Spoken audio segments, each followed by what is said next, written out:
If you are a dreamer, come in.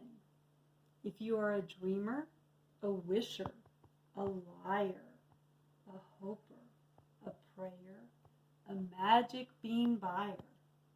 If you're a pretender, come, sit by my fire, for we have some flax golden tales to spin. Come in, come in.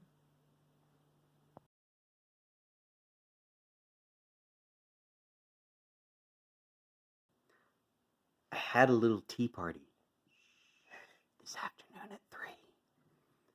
It was very small, 3 guests in all, just I, myself, and me.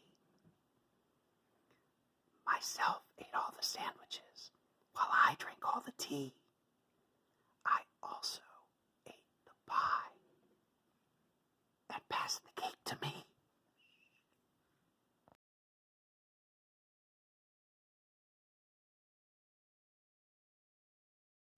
The baby bat cried out in fright, "Turn on the dark, I'm afraid of the light."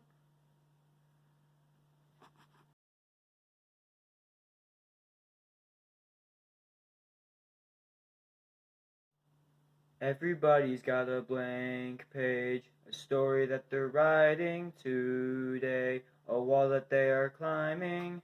You can carry the past on your shoulders, or you can start over. Regrets, no matter what you've been through, Jesus, He gave it all to save you. He carried the cross on His shoulders, so you can start over. Nice.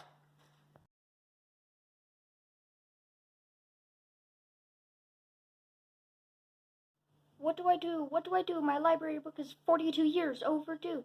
Oh, I admit that it's mine, but I can't pay the fine. Should I hide it or turn it in? What do I do? What do I do?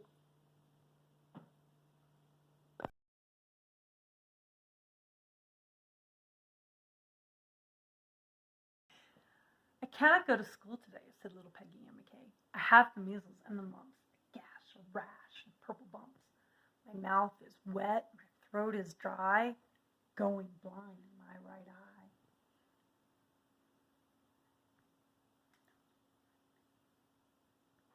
My tonsils are as big as rocks. I've counted 16 chicken pox.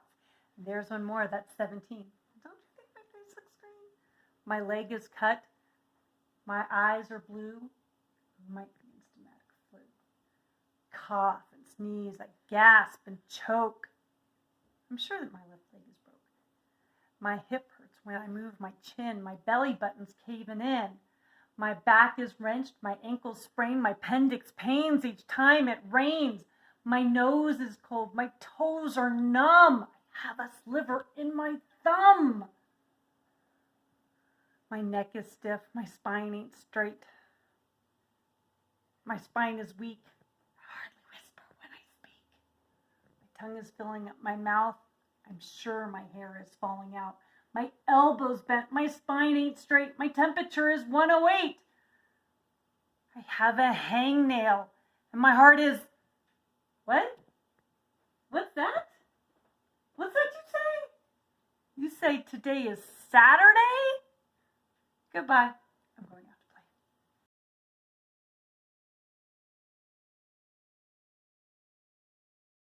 Listen, we have gathered the glory in days of yore of the Spear Danes, kings among men. How these warriors performed deeds of courage. Often shield sheathing seized the mead seats from hordes of foes. From how many people, terrifying noblemen, after he was found so needy at the start. He wrangled his remedy after, growing hale under the heavens, thriving honorably, until all of them had to obey him. Those scattered about across the railroad, those they must pay him tribute. That was a good king. To him was conceived in air in days after, young in the yards, whom God had sent as a comfort to the people. He understood the dire distress they had suffered before, bereft of a king for a long while. Therefore, the Lord of Life the sovereign of glory, gave to them worldly honor. Beowulf was famous as shields sung, and prosperity sprang wildly throughout all the northern lands. So ought a young man to make good his disposition.